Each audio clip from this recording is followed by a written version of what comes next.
Ayun, isang mapagpalang hapon po sa ating lahat. Hi, Tutor Leia. Good afternoon. Hello, best afternoon sa'yo, Tutor Edwin. Okay? So, At ngayon, naka-live na po tayo. Okay lang po ako, Tutor Leia. How about you? Kumusta po kayo? Eto, naka-blue. Okay. Okay Blue tayo. din ako, di ba? Masaya tayo. Yes. Okay. So, muli, best afternoon sa ating lahat. Ako si Tutor Leia mula sa SDO Olongapo City. Kasama niyo ngayong hapon.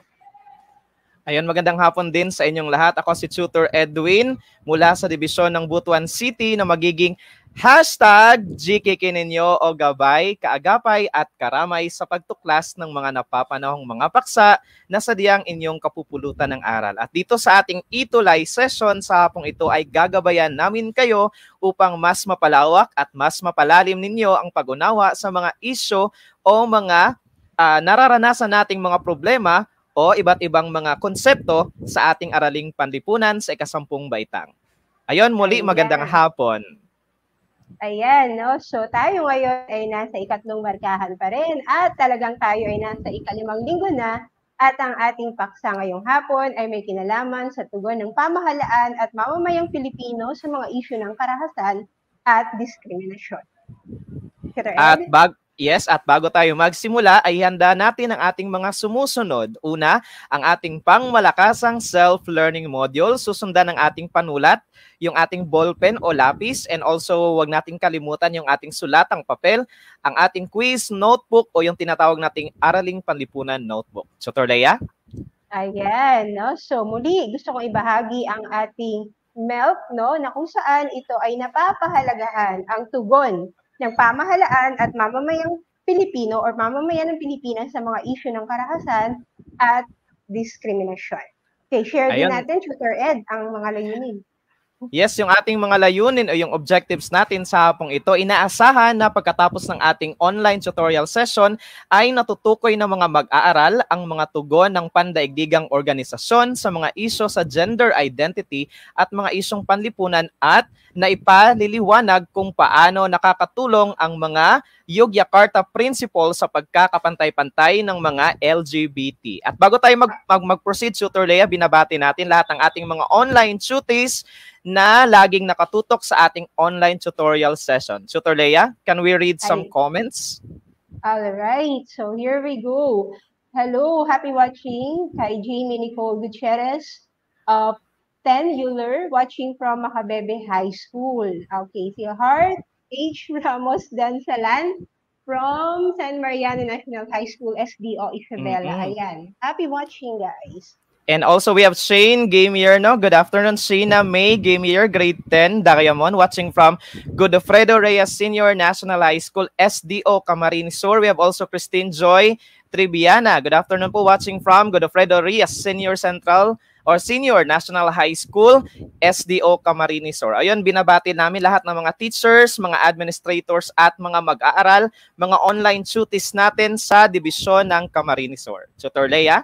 Ayan, so hindi lang tayo magtatalakay ng Yogyakarta, dagdagan natin, isa-isahin natin ang hakbang ng SEDAW bilang International Bill for Women sa pagsuko ng diskriminasyon sa mga kababaihan at panghuli, natutukoy ang tugon, the most important, no, ng pamahalaan at mamamayang Pilipino sa mga issue ng kasarian at sa lipunan.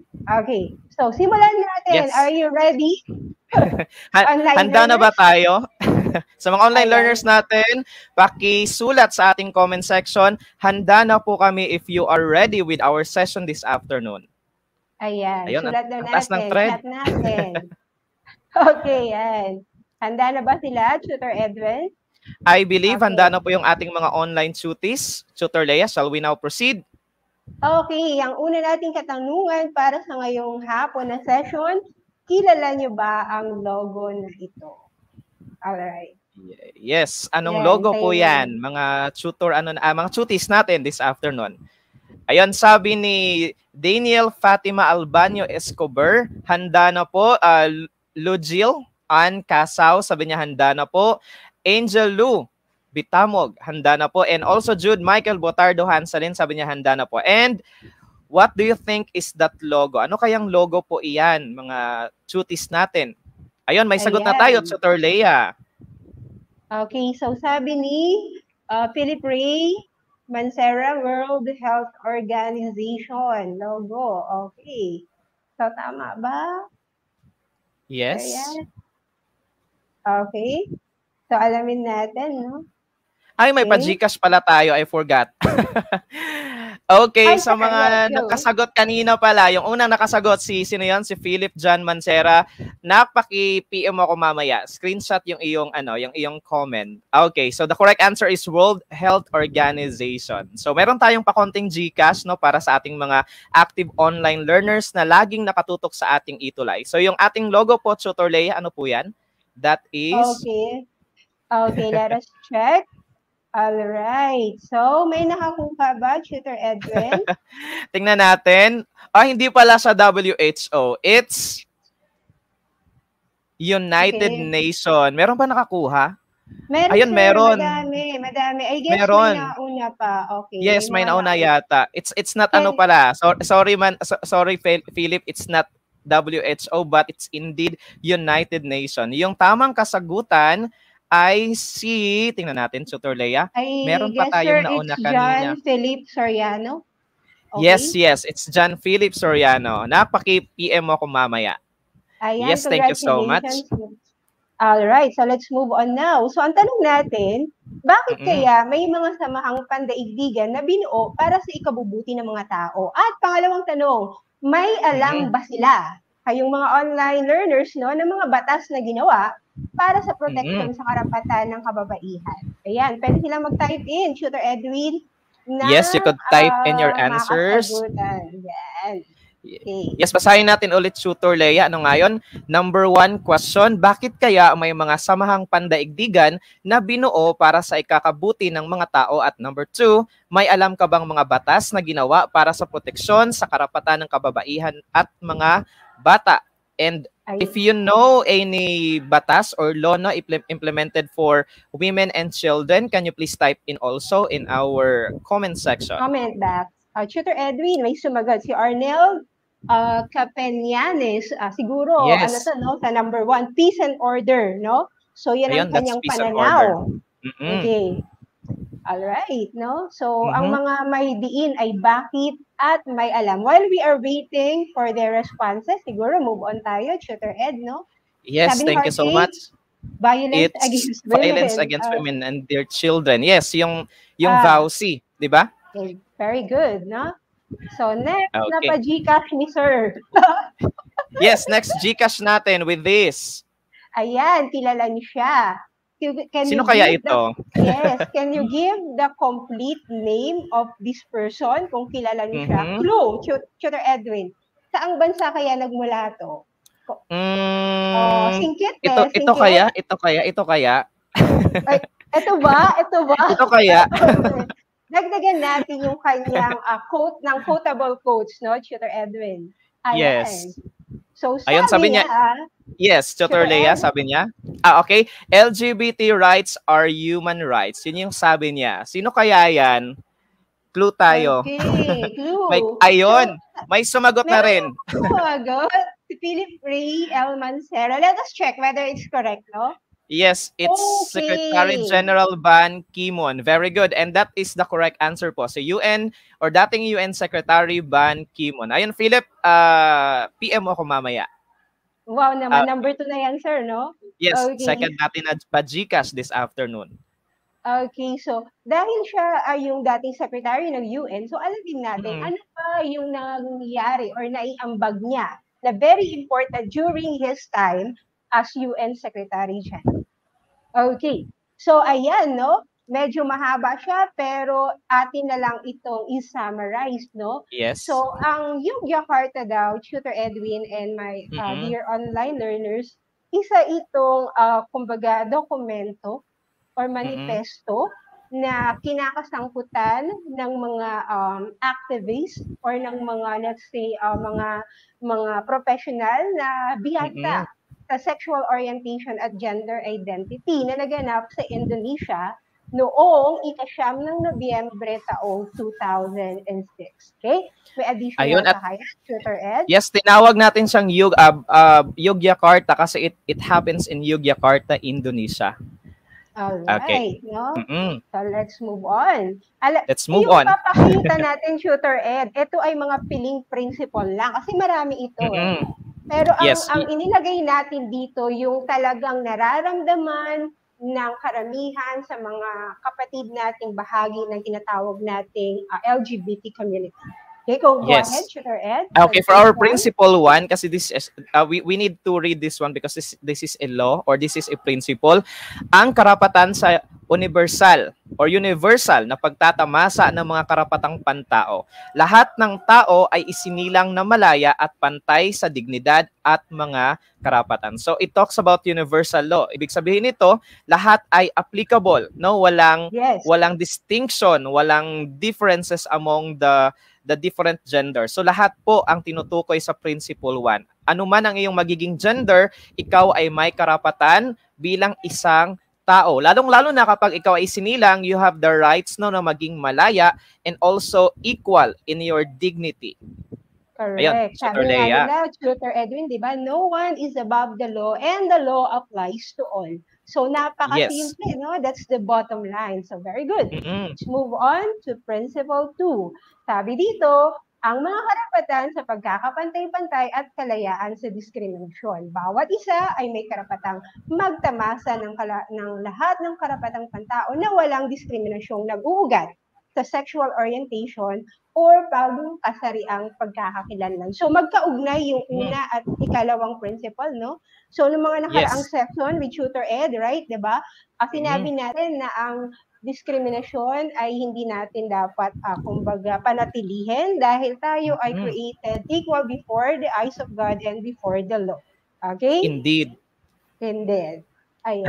Still watching sila, sir. Still watching. Okay. Yes, thank you so much sa mga online tutis natin, mga matatatag na mga online tutis natin na laging nakatutok sa ating online tutorial session. Tutor Leia, can we proceed with our next principle? Okay, we have our principle 4, ang karapatan sa buhay. Karapatan ng lahat ang mabuhay. Ito yung tinatawag nating right to life. So, walang karapatan ang sino man na kitlin o kunin ang buhay ng sino man kahit ano pa ang kanyang magiging gender. That's basic right, no? Let them live with happiness and fulfillment. Okay. Of course. Ayan, tumatalon tayo. Ulitin natin ha. Marami ito, pero ito lang yung pinakailan sa talagang matinding pinapahalagahan. Which goes, Principle 12, ang karapatan sa trabaho, na kung saan ang lahat ay may karapatan, take note, sa disente at produktibong trabaho. Kaya ang trabaho ay wala dapat kinikilalang kasarian. Okay? Of course. So, kinakailangan kung siya naman ay qualified at siya ay dapat natanggapin, kinakailangan walang exclusion or exclusion pagsasantabi na tinatawag. Tama ba? Ayan. Yes, absolutely. That's absolutely right po, Tutor Leia. And before we proceed, Tutor Leia, recognize natin yung ating mga kakapasok lang na mga online learners. We have Angelo Bitamog na watching from San Marino National High School, SDO Isabela. Kasama niya yung kanyang teacher, si Ma'am Zanet Imbag, at saka yung kanyang advisor, si Sir Don Balao. Thank you. Thank you so much, mga taga-Isabela. Thank you for watching. Ayan. Okay. So, Tutor Ed? Yes, let us proceed. Yung ating prinsipyo na ikalabing-anim natin na prinsipyo or principle 16, ang karapatan sa edukasyon. No? This is right to education. Ang lahat ay may karapatan sa edukasyon nang walang diskriminasyong nag-uugat at sanhi ng orientasyong sexual at pangkasariang pagkakakilanlan. So when it comes to education, everyone is entitled for education. Lahat ay may karapatang mag-aral regardless kung ano man ang iyong magiging gender. Correct. At napapatunayan natin yan sa lipunang Pilipino. Yan ang mahalaga. Yes. Di ba, Tutor Ed? Yes. Okay, let's move on now. Okay, we are now here sa Principle 25. Karapatang lumahok sa buhay pampubliko. So, ang bawat Pilipino ay may karapatang sumali sa usaping publiko. Ano-ano yun? Okay, kabilang ang karapatang mahalal, lalo na ngayon, this coming election, this May, lumahok sa pagbubuo ng mga patakarang may kinalaman sa kanyang kapakanan, no? Sa planning process, dapat kasama lahat. Yes, yung policy making. Policy making, that's the correct term, no? Patakarang may kinalaman sa kanyang, okay, mabigyan ng pantay na serbisyo publiko at trabaho sa mga pampublikong ahensya, kabilang ang pagseserbisyo sa pulisya, militar, ng walang diskriminasyong sanhi. Paulit-ulit tayo, no? Orientasyong sexual or pangkasariang pagkakakilanlan. So, wala dapat sino, di ba? Yes, thank you so much for that, Tutor Lay. I would like also to share, do you know si Miss Universe 2021 natin, si Bia Gomez, di ba? She identified herself as a bisexual, but she's in Army Reserve. Diba? She joined the military for a training, no? Kasi she wanted to serve for the country. Part of her advocacy. Yon, sinasabi na regardless of your gender identity, you are not restricted to join like yung tinatawag nating sa militar or sa pulisya, no? Yung kanilang hukbo, no, ng ating serbisyo militar at pulisya. Thank you so much, Tutor Leia. Ayan, no? So nakakatuwa. I hope everyone can relate dito, no? Okay, so mula dito, tatalon tayo sa isa na naman, no? Ito naman yung may kinalaman sa binanggit kanina nung isa sa mga online learner natin, hindi ko lang na-jot down, no? It talks about CEDAW. Okay? Convention on the Elimination of All Forms of Discrimination Against Women. Title pa lang, or yung mismo acronym pa lang, talagang malaki na yung saklaw niya. No? Sometimes, it is called also as an international bill for women. Kilala rin siyang the Women's Convention or United Nations Treaty for the Rights of Women. Again, Tutor Edwin and online learner, March is the month of women. Okay, women, diba? Of course. Yes. Ayan. So dito, tinatalakay ang komprehensibo. Pag sinabi natin komprehensibo, malawak ang sinasaklaw. Detalyado na tumatalakay sa karapatan ng mga babae, hindi lamang sa sibil at political na larangan, kundi gayon din sa aspetong kultural, ekonomiya, lipunan, at maging sa kanilang mga pamilya. Alright, no? Okay, hi, hello, Gonzalez and Cassandra Nicole Miguel. Happy watching. Ayan, Tutor Ed. Okay, so in this presentation po, no, Sir, Tutor Leia at saka Tutor Edwin, paano nilalayo ng CEDAW na wakasan ang diskriminasyon sa kababaihan? Of course, nilalayo nitong itaguyod ang tunay na pagkakapantay-pantay sa kababaihan. So yung CEDAW is nilalayo nitong maging equal, no? Itaguyod yung pagiging equal or equality between sexes, especially sa mga kababaihan, at kasama rito ang prinsipyo ng obligasyon ng Estado, no, bilang isang gobyerno, may obligasyon o responsibility yung government o yung state na pangalagaan ang karapatan ng ating mga kababaihan. Kaya in month of March, all of the government agencies in our country in support with the CEDAW, ini-encourage sila na mag-post ng mga posters, 'di ba, sa labas ng kanilang agency supporting the celebration of National Women's Month. Tama po ba? Tama. Yan, kasi dito, sir, ma-shout out ko lang ang Olongapo City National High School, no? Tomorrow, meron kaming culminating ng Women's Month wherein magsusuot kami ng violet. And there are contests, spoken poetry. Gustong-gusto ng mga online learners natin yan. Diba? Of course, Tutor Leia. Yes. Meron din ako i-share. Okay, Tutor Ed, go ahead.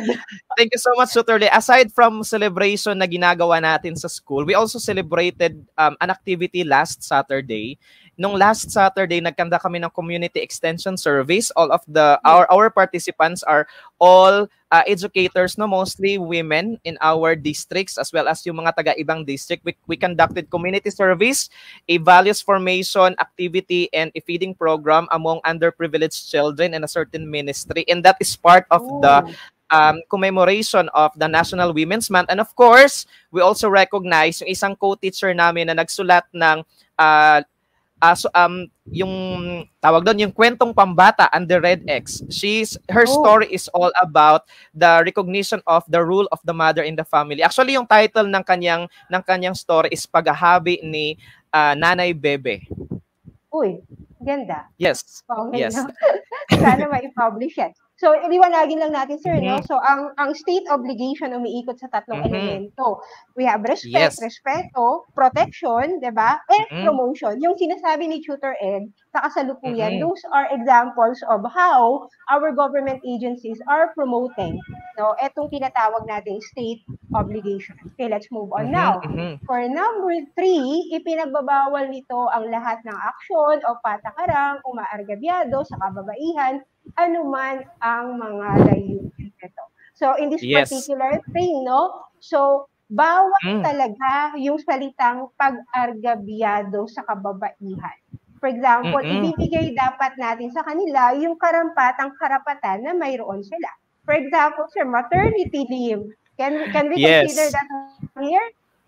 Yes, that's a form of, aside from it's a form of gender equality, that is also what we call as the gender equity. Yung konsepto ng gender equity na apply sa tinatawag nating maternity leave, di ba? Kasi binibigyan ng pagkakataon lahat ng mga kababaihan with the nature of their gender na ng opportunity, no, di ba? Opportunity for their safety and also for their security. Kasi kapag nabuntis yung isang babae, it's not that easy, no? Very risky yung kanyang pagbubuntis. So kaya binibigyan siya ng government ng equity or equal treatment or opportunity para maging secure yung kanyang panganganak. Di ba, Tutor Leah? That's correct, no? So, shout out sa mga supportive mothers natin out there, no? Happy Women's Month po. Sa inyo lahat. Po. And teacher. Okay, number 4. Yes po. Okay. Next. Ina-attack nito ang mga state parties na sugpuin ang anumang paglabag sa karapatan ng kababaihan, hindi lamang ang mga institusyon o opisyal ng gobyerno, kundi ganun din ang mga pribadong individual o grupo. No? So, dito pwede nating ipasok, no? Kasi ang gobyerno natin, sir, hindi naman talaga sila nagpupulang. As we all know, no, my dear online learners, dito, even individual groups or yung tinatawag nating may mga personal advocacies, no? Even ang Gabriela, di ba? Si Tutor Ed, no? Wherein ang layunin talaga nila is protection and promotion of women's rights.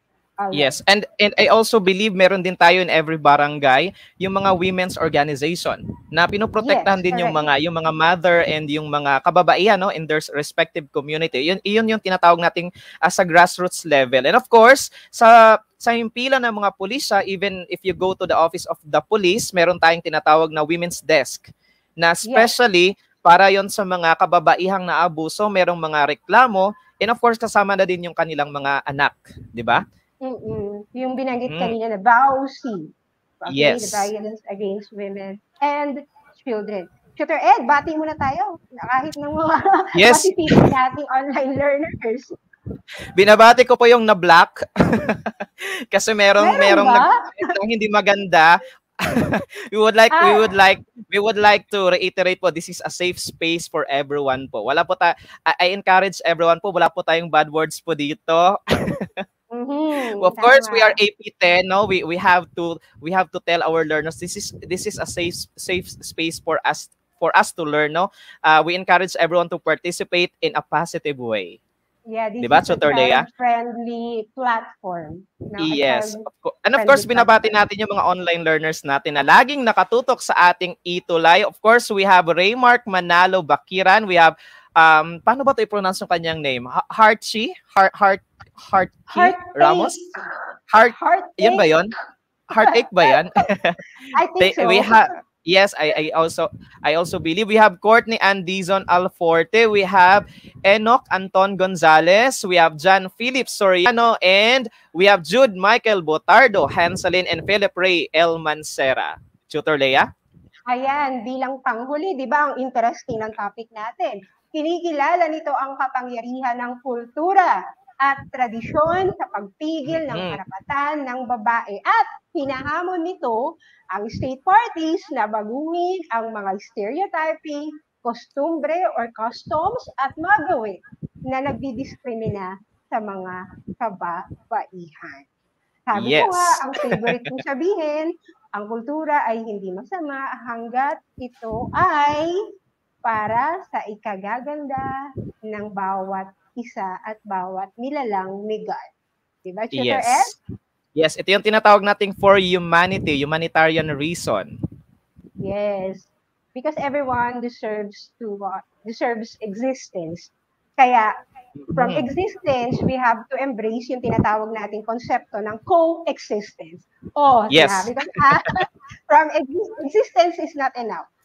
Coexistence is much appropriate. Alright? Yes. Of course, Tutor Okay. Leia. Let us proceed na tayo for our last item. Meron pa tayong last item for number 5? Nandun na tayo. 5 na yung kanina, Tutor Ed. 5 na yung kanina? Okay, thank you so much. Sa pangmalakasang assessment. Ayan. Yes, for our tayahin, Tutor Leia, gawain 5, arrow up or arrow down. Tingnan natin kung makakasagot yung ating mga online learners. Pakihanap yung ating emoji na arrow up or arrow down. Iguhit ang arrow up, sapat lang, or you could type it in the comment section. Ang sitwasyon o pahayag ay naayon sa layunin ng Yogyakartang Principle at arrow down naman kung hindi at isulat ang sagot sa hiwalay na papel. You could also type arrow down or arrow up kapag medyo mahirap sa inyo mahanap yung ating sa emoji, pwedeng word na lang. Emoji. Ayan, merong example si Harchi Ramos. Yes. Harchi. Yes po. Okay, ayun. Let's move on, Tutor Ed. For number 1, si Marga ay nag-apply sa isang kumpanya. Isinumiti niya ang lahat ng kailangan para siya ay matanggap. Subalit, laking gulat niya nang hindi napasama ang pangalan niya sa mga natanggap dahil siya ay nagdadalang tao. Again, nakabase tayo sa Yogyakarta Principle. Okay. Is it arrow down or arrow up? Arrow up. Yes. Ayan. So, may sumagot si Philip Ray, arrow down, sabi niya. Okay. Si Hartley. Arrow down? Arrow down? Let us check, Tutor Ed. Yes, Mark Ryan also, arrow down. Okay, this also, for those who can answer also for this item, you're entitled also of our GCash. Sino yung una nakasagot, Tutor Leia? We have Harchi. Tama ba? Let us check. Yes, balikan natin. We have Harchi. Harchi ba yun? I think, sir, it's Philip Ray L. Mancera. Yes, Philip Ray yung tamang nakasagot. Okay, thank you so much. Sir. Yes, okay, Philip, PM mo ko mamaya for your prize. Okay. Tutor Ed, can you read? Yes, let us proceed for our item number 2. Okay, for bilang number 2, tinitiyak ni Glenn na malaya niyang nagagawa ang kanyang mga karapatan para igiit sa mga kinauukulan ang gusto niyang pagbabagong mangyari sa lipunang kanyang ginagalawan. Is it an arrow up or an arrow down? Ayan. Reminder, Yogyakarta Principle. Okay. Kailangan mo emphasize natin yung Tutor Ed. Yes, pakilagyan ng number pala, item number, tsaka your answer. And the correct answer, Tutor Leia, may mga sumagot na tayo for number 2. Arrow and up. That is arrow up. Ayun, ang tamang nakasagot ay si Steel. Pinakauna, Tutor Ed? I believe Steel. Yes. Si Philip ba? Niya. Yes. Iba si Philip. Iba siya. Okay, dahil dyan, mag-move on tayo sa number 3. Yes, PM ako mamaya, anak. Yeah, pinigilan ang mga grupo ng LGBT na makapasok sa isang pagtatanghal. Dahil ang palabas ay para lamang sa mga tunay na lalaki at tunay na babae. What is the answer for item number 3? Don't forget the item number. Ayan. Okay, for item number 3, ayun, may mga sumagot ulit. Ang bilis ng ang bilis ng response. Ipapakita na natin. It's arrow down. All right. Yes, the correct answer is arrow down. I think unang nakasagot din, parang meron tayong Grand Slam winner ngayon. We have also Philip, no? Is that Philip? Yes, it's Mancera. Philip again. Yes. Okay. Philip, paki-PM ako mamaya. 3 PM na yan, no? Grabe, 3 PM na yan. Number 4. Number 4. Yes, for our item number. Thank you so much, Tutor Leia, for item number 4. Si Marlon ay isang gay na nakapagpatayo siya ng kanyang beauty salon dahil sa programa ng kanilang lokal na pamahalaan. Is it an arrow up or is it an arrow down for number 4? Paunahan tayo. Okay. Meron na ba, Tutor Ed, the mga responses? Yes, I can see item number 4. Okay. Pero tingnan natin yung tamang kasagutan, Tutor Leia. Arrow up. All right. So, naku, ang bilis nila, Tutor Edwin. Yes, of course, meron din tayo. We have Philip, again, I believe. Pang-apat na siya. At Nakaapat na si dahil Philip. number 5, hindi ko kinakaya si Philip. Pero habol yung mga iba, you are all welcome here in our platform. Number 5, ayon sa Yes. inilabas na ulat ng kapulisan, tumataas ang bilang ng mga nagpapatay na miyembro ng LGBT. Is it arrow up or arrow down? Type in your answer. Pakikiin yung ating sagot. Is it an arrow up or an arrow down? Ayun, may nag-type kanina. Philip Ray domination, sabi ni Jude. Okay, so reveal na natin, Tutor Ed, no? Yes, the correct answer is, no kaya? Ayan. For number 5. Yeah, it's an arrow down. Aron, tingnan natin kung merong nakatama for our number 5. Ay, ayan, parang medyo nahuli Parang dito bago. sa Philip. Yes, parang bago to. Bago. I believe it's Jethro. Right? Yes. No? Sermonia. Congratulations, Jethro. Na-break mo yung yung domination. Yes, yung domination. Kasi nung last session namin, Tutor Leia, nung wala ka, yung nagdo-dominate din si Jude. Oh, Manhansalin. Yes, siya din yung nagdo-dominate last session. Ayun, parang naunahan sa kanina ngayon ni Philip. And we have also Jethro. Paki-PM ako mamaya sa aking messenger and I will send to you your prizes. Thank you so much and congratulations sa lahat ng ating mga online learners na nakasagot. Ayan yung mga score siguro nila, no? So habang tinatype nila yung score nila, Tutor Ed, pwede nila itong i-extend, no? Yung karagdagang gawain na pwede nilang i-send through our Facebook Messenger. So, gawain 16, ang aking reflection, simple lang ang pagninilayan nila, no? Ano ang kanilang natutunan sa mga nabanggit sa Yogyakarta principles. Ako ang natutunan ko is to have more respect to those members of the, what we call, the invisible minority of the LGBT community. Yun ang akin, diba? So, Leia Lasso ang aking Facebook Messenger. You can just send it there. Yes, paki-PM ka, Tutor Leia. Baka padalhan kayo ni Tutor Leia ng ano. Maharlika tayo. Ang taas nila, Tutor Edwin, congratulations. They did well. No? Yes, meron tayong 5/5. 5/5. Yay! Yun pa yung almost yung scores nila ay 5/5. At saka meron din meron din tayong ditong endorser din. Paki-PM daw sa kanyang WhatsApp call. Ooh, ayan, habang tina-type nila, sir, no? You can give us feedback here dito sa aming QR code.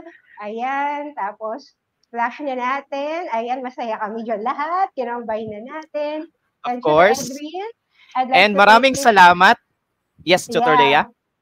Thank you for joining us this best afternoon session sa aming AP10. Thank you so much. Marami pong salamat. Thank you, Tutor Leia. Para sa anumang komento, suggestion, mag-email sa ating edtech@deped.gov.ph. I am also happy this afternoon, hindi lang pala mga kabataan yung nanonood sa atin at saka marami din palang mga business-minded individual na nanonood ng ating Araling Panlipunan 10. Yes, that's true. No? Keep on sharing po our link and keep loving us. Ayun yung aking pong Facebook account is Edwin Fuego. Yes po. Okay, Paki-PM po ako mamaya. Thank you so much. Congratulations sa lahat ng ating mga online winners. Thank you so much, Tutor Leia. At abangan po natin si Tutors Eric and Jocelyn sa ating Understanding Culture, Society, and Politics. All right. So on that note, maraming salamat. It's me, Tutor Leigh from SDO Olongapo po. Until next week. Thank you very much. Thank you so much. Have a nice afternoon. Good luck, everyone. Bye-bye.